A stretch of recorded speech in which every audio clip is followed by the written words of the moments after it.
নমস্কার, news night পর্দায় আপনাদের সকলকে স্বাগত। আমি সুমি রয়েছে আপনাদের সাথে। চলে যাব বিস্তারিত খবরে।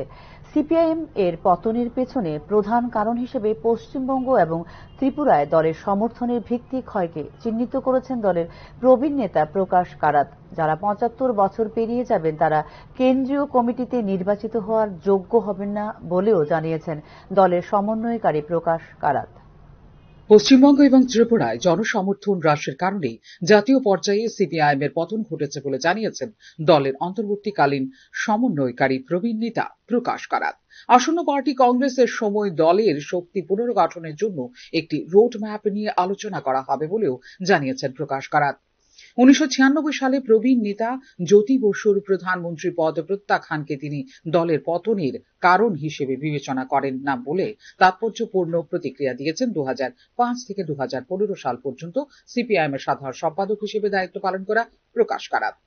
এটা একটা সত্য যে দলের স্বাধীন শক্তি এবং প্রভাব বৃদ্ধি পায়নি এবং মূলত পশ্চিমবঙ্গ এবং ত্রিপুরায় আমাদের সমর্থনের ভিত্তি হ্রাসের কারণে তা হয়েছে বলে পিটিআই এর সাথে এক সাক্ষাৎকারে জানিয়েছেন প্রকাশ কারাত। সুতরাং আমাদের আসন্ন দলীয় কংগ্রেসের লক্ষ্য হলো আমরা কিভাবে দলকে শক্তিশালী করব, জানিয়েছেন সিপিআইএম এর এই অন্তর্বর্তীকালীন সমন্বয়কারী। ২০০৪ থেকে ২০০৯ সাল পর্যন্ত সিপিআইএম এর ৪৩ জন সাংসদ ছিলেন চতুর্দশ লোকসভায়। ২০০৯ সালের সংখ্যা কমে দাঁড়ায় ১৬, ২০১৪ সালে তা হয় ৯ এবং ২০১৯ সালে এসে তা দাঁড়ায় ৩টিতে। ২০২৪ সালের নির্বাচনে লোকসভায় ৪টি আসন জিতেছে সিপিআইএম। রাজ্য বিধানসভায় সিপিআইএম এর নেতৃত্বাধীন বামফ্রন্ট ৩৪ বছর ক্ষমতায় থাকার পর ২০১১ সালে পশ্চিমবঙ্গের তৃণমূল কংগ্রেসের কাছে পরাজিত হয়। ত্রিপুরায় যেখানে সিপিআইএম এর নেতৃত্বাধীন জোট ১৯৯৩ সাল থেকে শাসন করে আসছে, ২০১৮ সালে বিজেপির কাছে পরাজিত হয়।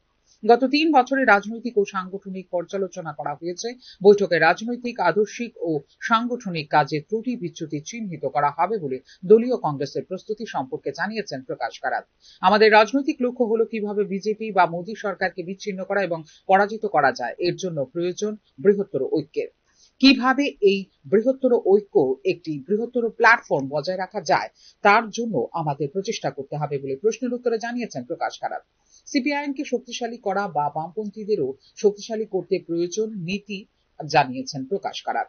আমাদের পলিটব্যুরো এবং কেন্দ্রীয় কমিটি সম্মিলিতভাবে কাজ করে এবং আমরা দ্রুত ঘুরে দাঁড়ানোর পরিকল্পনা নিয়েছি বলে উল্লেখ করেন প্রকাশ কারাত।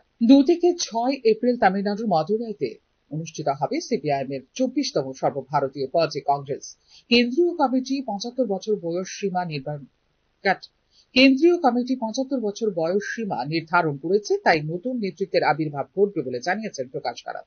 যারা ৭৫ বছর পেরিয়ে যাবেন তারা কেন্দ্রীয় কমিটিতে নির্বাচিত হওয়ার যোগ্য হবেন না বলেও স্পষ্ট ভাষায় জানিয়েছেন প্রকাশ কারাত। এদিকে ৭৫ বছর বয়স সীমা নিয়ে প্রকাশ কারাতের স্পষ্টীকরণের পরপরই মানিক সরকারের রাজনৈতিক ভবিষ্যৎ নিয়ে উঠছে প্রশ্নচিহ্ন। ফিউরো রিপোর্ট, নিউজ নাও। নিয়োগের অভাবে নার্স সংকটে থুঁকছে রাজ্যের হাসপাতালগুলি, ব্যাহত হচ্ছে চিকিৎসা পরিষেবা। অপরদিকে হতাশার শিকার নার্সিং প্রশিক্ষণপ্রাপ্ত বেকাররা। গত ৭-৮ বছর ধরে বন্ধ নার্স নিয়োগ। নার্স সংকটে ব্যাহত হচ্ছে রাজ্যের সরকারি চিকিৎসা পরিষেবা। রাজ্যে সরকারি ও বেসরকারি নার্সিং কলেজ থেকে প্রতি বছর বাড়ছে নার্সিং পাশ করে বেকারের সংখ্যা, কিন্তু তাদের নিয়োগ নিয়ে এখনো পর্যন্ত নেই সরকারি কোনো উদ্যোগ। রাজ্য মন্ত্রিসভার বৈঠকে বিভিন্ন দপ্তরে নিয়োগ নিয়ে সিদ্ধান্ত উঠে এলেও স্বাস্থ্য দপ্তরে নার্সিং অফিসার নিয়োগ নিয়ে নেই কোনো সিদ্ধান্ত। সিদ্ধান্ত হলেও কেন নিয়োগ নেই তা বোধগম্য নয় কারোরই। রাজ্যের প্রধান রেফারেল হাসপাতাল আগরতলা সরকারি মেডিকেল কলেজ হাসপাতালেও চলছে নার্স সংকট। রোগী অনুপাতে যত সংখ্যক নার্সিং পার্সন থাকার কথা তার অর্ধেকও নেই হাসপাতালে। ২০১৬ সালে প্রায় ৭৮৭টি পদে নার্স নিয়োগের প্রক্রিয়া শুরু করেছিল স্বাস্থ্য দপ্তর। তবে ২০১৭ সালে ডিসেম্বর মাস পর্যন্ত নিয়োগ প্রক্রিয়া শেষ হয়নি। ২০১৮ সালে রাজ্যে নতুন সরকার এসে নতুন করে নিয়োগ নীতি তৈরি করবে বলে দেওয়া হয় ঘোষণা। আরো অনেক নিয়োগ প্রক্রিয়ার মতো বাতিল করে দেওয়া হয় নার্সিং পার্সন নিয়োগ প্রক্রিয়াও। এরপর স্বাস্থ্য দপ্তরে পুনরায় সরাসরি নিয়মিত নিয়োগের সিদ্ধান্ত অধরা। তবে মাঝে মধ্যে নার্সিং পার্সনদের 11 মাসের চুক্তির ভিত্তিতে নিয়োগ করা হয়েছিল NHMA। তখন তাদের বলা হয়েছিল করোনা পরিস্থিতির উন্নতি হলে তাদের নিয়োগ করা হবে নিয়মিতভাবে, কিন্তু সেই নিয়োগ হয়নি এখনো পর্যন্ত। আবার জাতীয় স্বাস্থ্য মিশনের রাজ্য শাখা থেকে যাদের চুক্তির ভিত্তিতে নিয়োগ করা হচ্ছে তাদের চাকুরির নেই কোনো নিরাপত্তা। এমনকি চাকুরিতে নিয়মিতকরণ হবে কিনা জানা নেই কারোর। রাজ্য স্বাস্থ্য দপ্তরে নিয়মিত নার্স নিয়োগ করলেও তা প্রয়োজনের তুলনায় অনেক কম। রাজ্যে নার্সিং কোর্সে উত্তীর্ণ বেকার রয়েছে প্রায় 5,500 থেকে 6,000। আবার কর্মরত নার্সদের অনেকেই অবসরে যাচ্ছেন প্রতিনিয়ত। গত 6 মাসে শুধু জিবি হাসপাতাল থেকে অবসরে গেছেন 20 থেকে 25 জন নার্স, তাতেও বাড়ছে শূন্য পদ। তারপরে ওর হাত দিয়ে রক্ত বেরোচ্ছে, কিন্তু একজন নার্স কি করবে, নার্স আসছে না। তারপর ওর বমি হচ্ছে, ওর চাটাচাটি লাফালাফি আরম্ভ করছে, কিন্তু কোনো ডাক্তার নেই, কোনো কিছু নেই, মারা গেছে। আপনারা দেখুন, আপনি যদি তথ্য প্রমাণ কিছু লাগে আপনি ওনার বেডে গিয়ে আপনি দেখতে পারবেন অক্সিজেন সিলিন্ডার যেটা থাকে সেটা পুরোটাই ইনটেক রয়েছে। কে দেবে? ওকে নার্স দেবে। 15 মিনিট 20 মিনিট ডাকার পরও কোনো নার্স নেই, কেউ। নিয়োগের অভাবে রাজধানীর হাসপাতালগুলো সহ জেলা স্বাস্থ্য কেন্দ্রগুলিও ভুগছে নার্স সংকটে। ডাক্তার থাকলেও নার্স নেই, ভোগান্তি বাড়ছে সাধারণ মানুষের।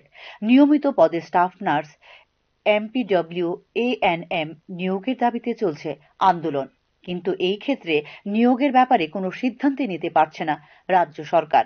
নিয়োগের অভাবে একদিকে যেমন নার্স সংকটে ধুঁকছে হাসপাতালগুলি, অন্যদিকে হতাশা ক্রমশ বাড়ছে নার্সিং প্রশিক্ষণপ্রাপ্ত চাকুরিহীন বেকার যুবক যুবতীদের মধ্যে। Bureau report, news now. রবিবার সন্ধ্যা থেকে দীর্ঘ 5 ঘণ্টা বিদ্যুৎ বিচ্ছিন্ন অবস্থায় ছিল বিশালগড় মহকুমা হাসপাতাল। এমন পরিস্থিতিতে অন্ধকারে বিকল্প হিসেবে ডাক্তার ও রোগীদের ভরসা করতে হয়েছিল শুধু মোমবাতি আর হারিকেনের উপর। দীর্ঘ সময় বিদ্যুৎ পরিষেবা বিচ্ছিন্ন থাকার কারণে হাসপাতালের ডাক্তার সহ রোগীর পরিবারের লোকজনদের মধ্যে তীব্র ক্ষোভের সঞ্চার হয়েছে। টানা 5 ঘণ্টা হাসপাতালে বিদ্যুৎ পরিষেবা বন্ধ থাকার কারণে ডাক্তার, নার্স সহ স্বাস্থ্যকর্মীদের মোমবাতি ও হারিকেন জ্বালিয়ে রোগীদের পরিষেবা দেওয়ার বিরল চিত্র দেখা যায় বিশালগড় মহকুমা হাসপাতালে। হাসপাতাল কর্তৃপক্ষের এ হল দায়িত্বজ্ঞানহীন ও নির্লিপ্ত ভূমিকায় হাসপাতালে চিকিৎসারত রোগীদের পরিবারের লোকজনদের মধ্যে দেখা দিয়েছে তীব্র ক্ষোভ। বিদ্যুৎ না থাকার কারণে হাসপাতাল চত্বরের ঘুটঘুটে অন্ধকারে রোগীদের আপৎকালীন পরিষেবা দেওয়ার ক্ষেত্রে কেন বিকল্প ব্যবস্থা গ্রহণ করা হয়নি, এই বিষয়ে হাসপাতাল কর্তৃপক্ষের ভূমিকায় তীব্র ক্ষোভ প্রকাশ করেছেন এলাকাবাসী সহ রোগীর পরিজনরা। রাজধানী আগরতলা সংলগ্ন বিশালগড় মহকুমা হাসপাতালের মতো জায়গায় বিদ্যুৎ পরিষেবা বন্ধে আপাতকালীন কোনো ব্যবস্থা কেন গ্রহণ করা হয়নি, এই বিষয়ে স্বাস্থ্য দপ্তরের লজ্জাজনক ভূমিকায় ক্ষোভ প্রকাশ করেছেন। এমনকি রোগীদের নিরাপত্তা নিয়েও প্রশ্ন তুলেছেন হাসপাতালে চিকিৎসারত রোগীর পরিজনরা। একটা লোকও এখানে ওদের টেক কেয়ার করার জন্য নেই, না তো কোনো অ্যাডমিনিস্ট্রেটিভ অথরিটি আছে, না কোনো ডক্টর, না কোনো নার্স। যে একটা পেশেন্ট আছে সেখানে অনেক বৃদ্ধ মহিলারা আছে, অনেক বাচ্চারা আছে। তো এটা আমাদের বিশালগড় মহকুমা হাসপাতালের এই পরিষেবা, মানে এটা তো ভাবাই যায় না। মানে এরকম যদি একটা মহকুমা হাসপাতালে এই কন্ডিশন হয়, আজকে রাত্রে বিকালে একটা বয়স্ক মহিলা বা বয়স্ক ভদ্রলোক যারা পেশেন্ট আছে ওরা যখন বাথরুমে যাবে, কিভাবে যাবে? হয়তো পরে সেখানে অ্যাক্সিডেন্ট হতে পারে। তো অ্যাটলিস্ট প্রশাসন বা অ্যাডমিনিস্ট্রেশন সেটা দেখা দরকার। মানে এটা সত্যি একটা লজ্জা, মানে এটা মানে। এখনকার মতো সংবাদ এই পর্যন্তই। পরবর্তী সংবাদ দেখতে চোখ রাখুন নিউজ নাওয়ের পর্দায়। নমস্কার।